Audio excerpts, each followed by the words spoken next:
The Xfinity Series delivers once again in Chicago. SVG gets his third straight road course win in the series. Can somebody get that man a Cup Series ride next year?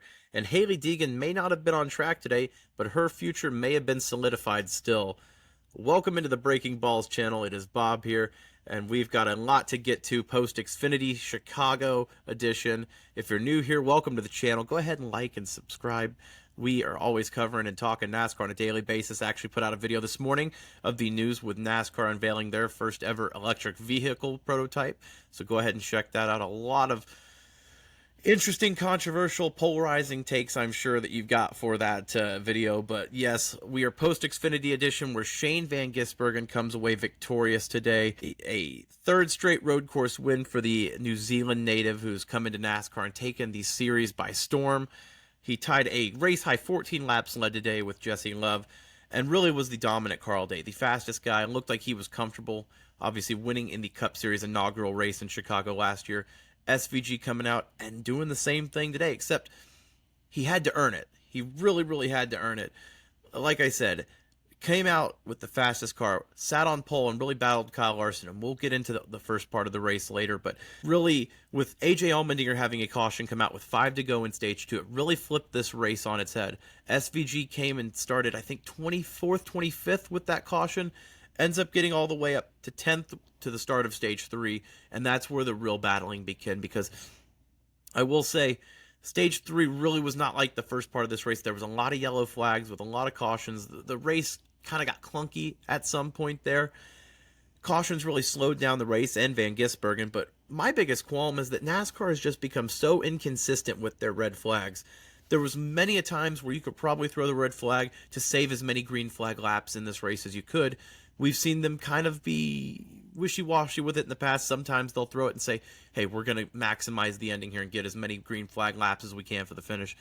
But today, they said, nope, we're getting in and out of Chicago as quick as we can. We're getting this race done, yellow flags and all. And we had plenty of them in stage 3. Like I said, it really slowed down SVG's progression up the field and Kyle Larson's as well. Larson was not able to navigate traffic as well as Van Gisbergen, who did slowly carve his way up there, and with 3 to go in that final restart, found himself 3rd place.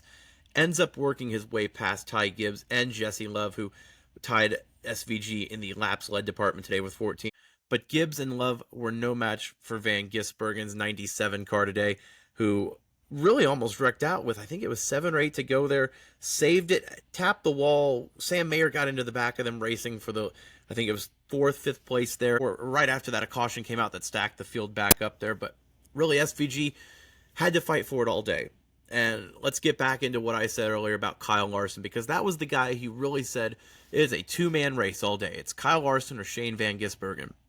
And folks, if you missed the first 20-25 laps of the Chicago Xfinity race today, you missed some of the best pure racing you're going to see in any motorsport series across the entire world. Because not only was it 2 world-class drivers with SVG and Larson, their resumes speak for themselves, obviously, in 2 very different facets, but still, their trophy rooms just go on and on. It's non-existent at the end for these guys. Like I said, their resume is just incredible. And the racing, it was respectful, but it was hard, competitive racing. It was guys getting runs, dive bombing each other, doing overlaps, crisscrosses. It was just a fantastic view as a motorsports fan to watch pure racing from 2 of some of the motorsports best going at it toe-to-toe. Larson, even after the race, said, honestly, he was playing around with me. I was just trying to keep up with him. It was nice to get a feel for his speed. Getting to see it after last year, Larson was really, like the rest of the Cup Series field, taken aback, I think, by SVG coming out and winning this race and really showing the field that street courses are everyone else's game but NASCAR right now. They may be catching up here, and I think you saw that today with Kyle Larson, who is on the pole for the Cup Series race tomorrow. He's taken it personally that SVG's on his territory, and he has been talked about, this guy who is dominant in Chicago. I love the respect that SVG brings to the series. You even saw him give the thumbs up to Kyle Larson when they were racing in stage 1, and Larson gives it right back to him. It's 2 guys that really are just there for the love of the game. Larson is there in the Xfinity race today just for experience, but it still means something to him.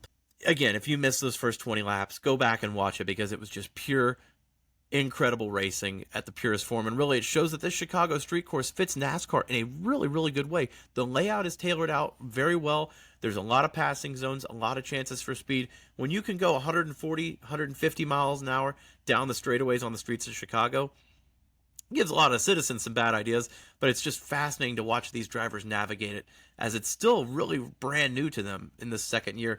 And with the Xfinity washout last year, a lot of these guys, it was their first real on-track action still. One of the notes I had here, and you heard it in the intro, was Hailie Deegan was not on track today, but AM Racing put Joey Logano, the two-time Cup Series champion, in that 15 Mustang today, and they get their first non-super speedway top 10 since Brett Moffitt was in that car. So Joey Logano might have put Hailie Deegan out of a job for the foreseeable future. We'll see what that looks like. Joey Logano is not a great road course racer, but still brings a lot of experience and has shown that he can be a dark horse on some of these courses. And with a very green field, Joey Logano showed that, hey, if you give me some track position, I'll make the most of it, and gets a top 10 there for the AM Racing 15. Hailie Deegan was probably not thrilled about that. Did see that she had taken the team out of her bio on Twitter. Some fans had noted that that might be the sign of the end of that relationship and what was supposed to be a multi-year deal, but we will see what is coming up there. And then also, I did have note here, the Ty Gibbs Cole Custer incident on pit road. I thought that was sort of fun. You had this weird moment where the broadcast even kept going back to it, where Cole Custer passed Ty Gibbs on pit road.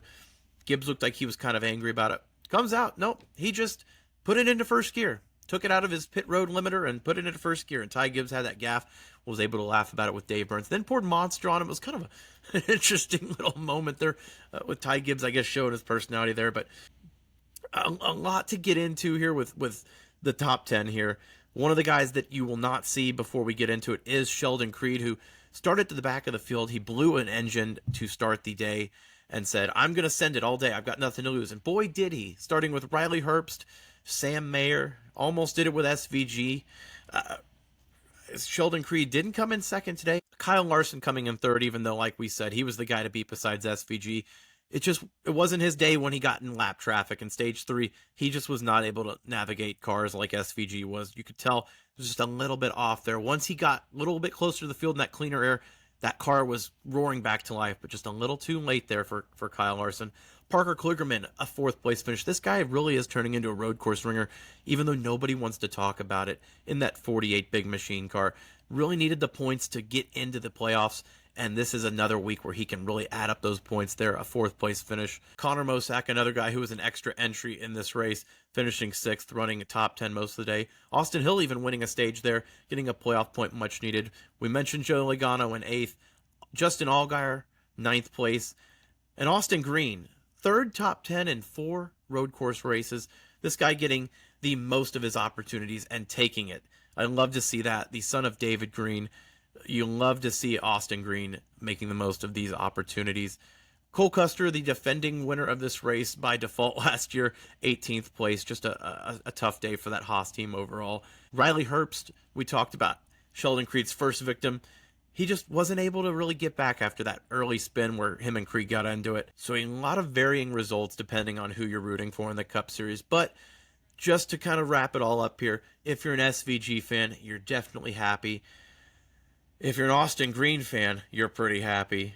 And if you're somewhere in between, if you're a Chandler Smith fan, you didn't watch this race. But SVG, the king of the road courses, like I said in my intro, can somebody get that man a Cup Series ride next year? Trackhouse. I know Zane Smith is a long-time talent. There's room for him somewhere, I'm sure. But let's get SVG a Cup Series ride. He's shown that he's dominant on these road courses. Put him in this next-gen car. Get him as much experience as he can. He's going to be in the Chicago race tomorrow. I believe he's starting 5th place rolling off the grid. Will he defend his title?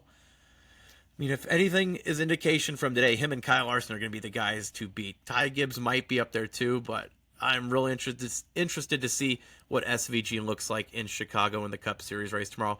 Adam and I will be post-race breaking it all down, so stay tuned. Subscribe if you're new here to Breaking Balls. Thanks for watching. Stay tuned.